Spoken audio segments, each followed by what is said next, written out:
कर्नाटक विधानसभा चुनाव में कांग्रेस को प्रचंड बहुमत मिल चुका है, जिसके साथ ही कर्नाटक से लेकर कांग्रेस के दिल्ली दफ्तर तक जश्न का माहौल है। इस बीच प्रदेश में मिली बड़ी हार के बाद बीजेपी नेताओं की प्रतिक्रिया भी सामने आई है। मामले में खुद प्रदेश के मौजूदा सीएम बॉम्बई ने सामने आकर अपनी हार को स्वीकार किया है और कहा है कि हम पहचान नहीं बना पाए हैं, नतीजे आने के बाद हार पर विश्लेषण करेंगे। We have been not able to make the mark in spite of lot of efforts have been put up by everybody, right from our Prime Minister to the workers. Congress has been able to make the mark, and we'll do the detailed analysis once all the results come, because there all trends are there now. Once the results come, we will do the detailed analysis, and as a political party and as a national political party, we'll not only analyze, and we'll see that what are the gaps and what are the deficiencies were there at different levels.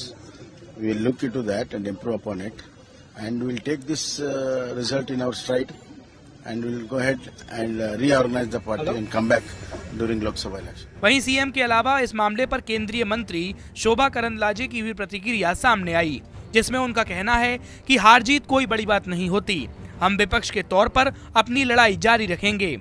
Democracy में हारना जीतना बड़ा बात नहीं है, हार को हम स्वीकार किया, एंड एक विपक्ष के नाते हम लड़ाई लड़ेंगे एंड आने वाले दिन में जीतेंगे। हमारा टारगेट है 2024 में मोदी जी को 26 सीट हम लाएंगे। आपको बता दें कि कर्नाटक चुनाव के नतीजों ने बीजेपी को एक बड़ा झटका दिया है। वो इसलिए क्योंकि बीजेपी ने कर्नाटक फतेह करने के लिए पीएम मोदी, अमित शाह, योगी आदित्यनाथ जैसे बड़े बड़े महारथियों को चुनावी मैदान में उतारा था, लेकिन बावजूद इसके बीजेपी कर्नाटक विधानसभा चुनाव का किला फतेह करने में नाकामयाब साबित हुई। पार्टी को कर्नाटक में महज 65 सीटें मिलती हुई नजर आ रही हैं, जबकि कांग्रेस ने बहुमत का आंकड़ा पार करते हुए 133 सीटों को अपने नाम कर लिया है। वहीं बीजेपी और कांग्रेस के अलावा जेडीएस ने अपने खाते में 22 सीटें ली हैं और अन्य के खाते में महज 4 सीटें गई हैं। ऐसे में बीजेपी के दिग्गज नेताओं का जादू भी कांग्रेस में बीजेपी की सरकार को नहीं बचा पाया। मामले में बीजेपी की ओर से केंद्रीय मंत्री राजीव चंद्रशेखर का बयान भी सामने आया है, जिसमें उन्होंने हार पर चुप्पी साधते हुए कार्यकर्ताओं को धन्यवाद दिया है। We are very, very grateful and thankful to all those who have supported the party, supported our vision, and we are also grateful and thankful to every Karyakarta who has worked very hard in putting forth the cause and mission of the BJP Karnataka. इस सब के अलावा मामले में BJP की ओर से कर्नाटक सरकार में मंत्री सीएन अश्वथन नारायण का भी बयान सामने आया, जिसमें उन्होंने अपनी हार पर बात करते हुए जनादेश का फैसला स्वीकार करने की बात कही। To wholeheartedly thank the people of Malleshwaram for blessing me, supporting me in a very big way.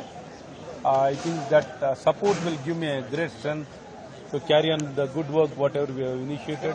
This relationship of trust over the time has been built. I am very thankful to the people of Malleshwaram. Sir, Jagdish Shetty is also in a very low position. BJP is leading in Hubballi. Definitely, Jagdish Shetty, from the very beginning it was very clearly written on the wall that is not going to win the election. Sir, Congress is leading in Karnataka right now. Right now the people verdict is in favor of, now at present it is in the favor of Congress party.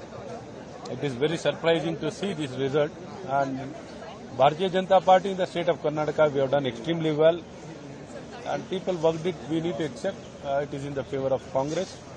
Anyway, let us see in the future what. So Still we need to avoid the result. BJP will lose the election. The counting has to complete. Still the counting is going on. It is too early. It is too early to come to a conclusion. Anyhow, the trend. That BJP will form. No, I can't make that statement. But what numbers? What numbers Congress will be getting? What number BJP will be getting? What number JDS will be getting? Still that clarity has to come. Let us wait and watch. So last question. So what was the BJP target? Why BJP is coming? BJP target was around 150. We were targeting 150, and we were very confident at least 120 will be our minimum numbers. Bengaluru BJP is leading, sir, in some constituencies. Yes. Bangalore, we are doing well. Everywhere we should have been doing well. But let us see the factors, what went against BJP, let us discuss and debate later. फिलहाल 2024 लोकसभा चुनाव से पहले कर्नाटक विधानसभा चुनाव में कांग्रेस की जीत सियासत में नया भूचाल ला रही है।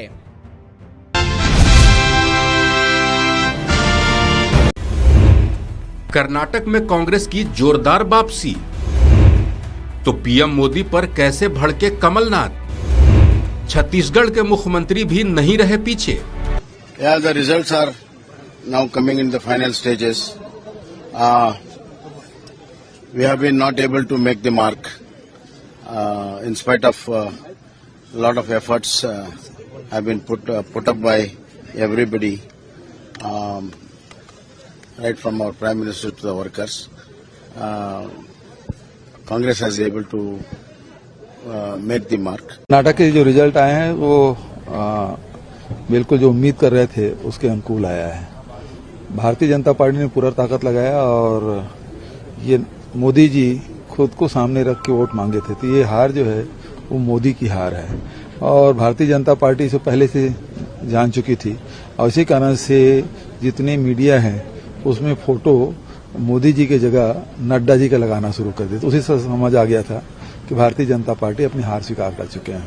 अभी तक जो खबर है कांग्रेस का बहुत अच्छा प्रदर्शन है और ये निश्चित है कि कांग्रेस की सरकार बनेगी।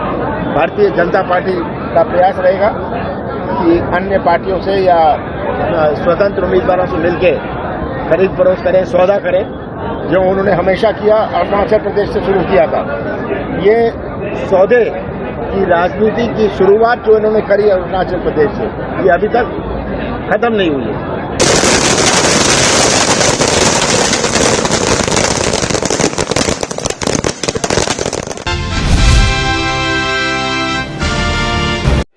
जमानत जब्त, ये शब्द मौजूदा वक्त में सबसे ज्यादा सुनाई देने वाला है। लोग कहते हैं इनकी तो जमानत ही जब्त हो गई, ये तो अपनी जमानत ही नहीं बचा पाए। लेकिन क्या आपको पता है कि जमानत जब्त होना क्या होता है? तो चलिए हम आपको विस्तार से बताते हैं। दरअसल हर चुनाव लड़ने के लिए उम्मीदवार को एक तय रकम चुनाव आयोग में जमा करानी होती है। इस रकम को ही जमानत राशि कहा जाता है। मतलब ये है कि अगर कोई उम्मीदवार तय वोट हासिल नहीं कर पाता है तो उसकी जमानत राशि जब्त हो जाती है और हर चुनाव में ये जमानत राशि अलग अलग होती है। हम आपको पंचायत चुनाव से लेकर राष्ट्रपति के चुनाव तक की हर एक राशि के बारे में बता देते हैं। आपको बता दें कि लोकसभा और विधानसभा चुनाव की जमानत राशि का जिक्र रिप्रेजेंटेटिव्स ऑफ पीपल्स एक्ट 1951 में, जबकि राष्ट्रपति और उपराष्ट्रपति चुनाव की जमानत राशि का जिक्र president and vice president election act 1952 में किया गया है। लोकसभा और विधानसभा चुनाव में सामान्य वर्ग और SC/ST एक्ट वर्ग के उम्मीदवारों के लिए अलग अलग जमानत राशि होती है, जबकि राष्ट्रपति और उपराष्ट्रपति के चुनाव में सभी वर्ग के उम्मीदवारों के एक ही राशि होती है। अब बात यह है कि आखिर किस चुनाव में कितनी राशि दी जाती है।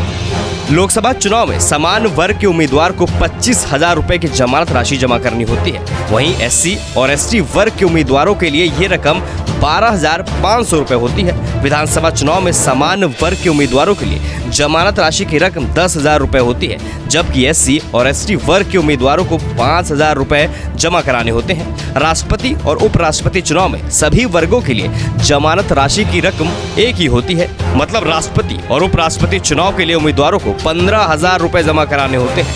अब बात है कि आखिर जमानत जब्त क्यों हो जाती है। दरअसल चुनाव आयोग के मुताबिक जब कोई उम्मीदवार सीट पर पड़े कुल वोटों का 16.66% वोट हासिल नहीं कर पाता तो उसकी जमानत जब्त कर ली जाती है। समझने के लिए मान लीजिए किसी सीट पर 1 लाख वोट पड़े हैं और वहां 5 उम्मीदवारों को 16,666 से कम वोट मिले हैं तो उन सभी की जमानत जब्त कर ली जाएगी। यही फॉर्मूला राष्ट्रपति और उपराष्ट्रपति के चुनाव पर भी लागू होता है। राष्ट्रपति और उपराष्ट्रपति चुनाव लड़ने वाले उम्मीदवारों को अपनी जमानत बचाने के लिए 16.66% वोट यानी 1/6 वोट हासिल करने होते हैं।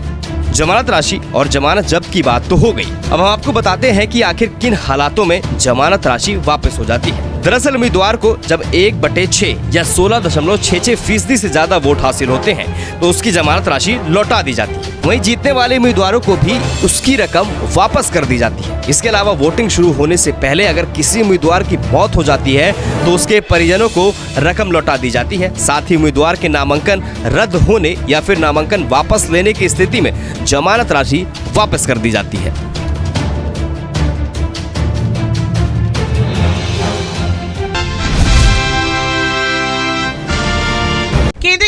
बीजेपी के पूर्व राष्ट्रीय अध्यक्ष अमित शाह पर कथित रूप से अपमानजनक टिप्पणी करने के मामले में कांग्रेस नेता राहुल गांधी को झारखंड हाईकोर्ट से मिली राहत बरकरार रहेगी।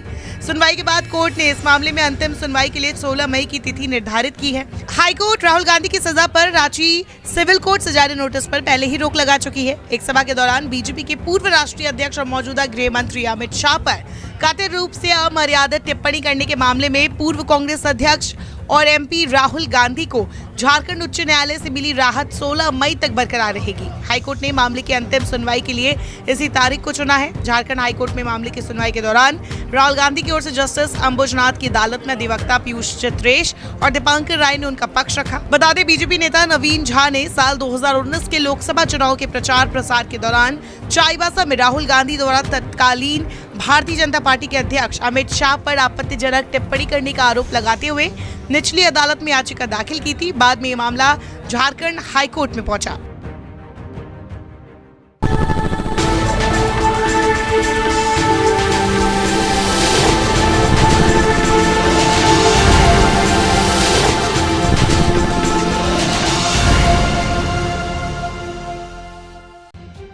अडानी हिंडनबर्ग मामले पर बीते दिन सुप्रीम कोर्ट में सुनवाई हुई, जहां बीते 8 मई को मामले में 6 सदस्यीय पैनल ने अपनी रिपोर्ट दाखिल की थी। तो वहीं बीते दिन इस रिपोर्ट को चीफ जस्टिस ऑफ इंडिया के सामने पेश किया गया, जिस पर सुनवाई करते हुए सुप्रीम कोर्ट ने सेबी को भी मामले की जांच करने का आदेश दिया है।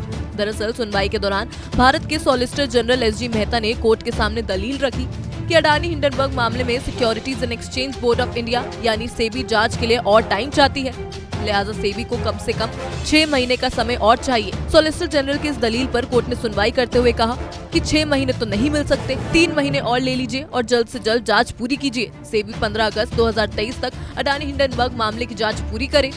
आपको बता दें, अडानी हिंडनबर्ग मामले पर शुक्रवार को सुप्रीम कोर्ट में सुनवाई हुई। सुप्रीम कोर्ट ने अडानी ग्रुप पर जांच के लिए 6 सदस्यीय विशेष पैनल का गठन किया था। इस पैनल को 2 महीने के अंदर अपनी रिपोर्ट देने के लिए कहा गया था। इसके बाद पैनल ने 8 मई को सुप्रीम कोर्ट में सील बंद कवर में अपनी रिपोर्ट दाखिल की, जिसे बीते दिन चीफ जस्टिस ऑफ इंडिया के सामने पेश किया गया। गौरतलब है कि अमेरिकी रिसर्च फर्म हिंडनबर्ग ने 24 जनवरी 2023 को अडानी ग्रुप के खिलाफ अपनी रिपोर्ट जारी की थी। इस रिपोर्ट में कहा गया था कि अडानी ग्रुप की कंपनियां 80% ओवर वैल्यूड है। साथ ही आरोप लगाया गया था कि ग्रुप हेरफेर करके शेयरों के दाम बढ़ाता है। इस रिपोर्ट के सामने आते ही अडानी शेयरों में तहलका मच गया था। अडानी ग्रुप के शेयरों में लगातार गिरावट दर्ज की गई। दूसरी तरफ सड़क से संसद तक अडानी हिंडनबर्ग मामले को लेकर हंगामा शुरू हो गया, जिसके बाद ये मामला सुप्रीम कोर्ट जा पहुंचा। वहीं इससे पहले कोर्ट ने सेबी को आदेश दिया था कि वो अडानी ग्रुप पर लगाए गए आरोपों की जांच करे, जिस पर जांच के लिए सेबी की ओर से समय मांगा गया था। 29 अप्रैल को सेबी ने मामले की जांच पूरी करने के लिए 6 महीने का अतिरिक्त समय मांगा था, लेकिन सुप्रीम कोर्ट ने सेबी से 2 महीने के अंदर ही जांच पूरी करने के लिए कहा था। वहीं सेबी की ओर से 6 महीने का अतिरिक्त समय मांगे जाने का विरोध भी हुआ था और याचिका दाखिल कर कहा गया था कि जांच के लिए अतिरिक्त समय देने से कंपनी महत्वपूर्ण आंकड़े और फैक्ट्स के साथ छेड़छाड़ हो सकती है। गौरतलब है कि कोर्ट ने पैनल और सेबी दोनों को ही 2 महीने का वक्त दिया था, जिसके बाद एक बार फिर सुप्रीम कोर्ट की ओर से सेबी को 3 महीने का समय दिया गया।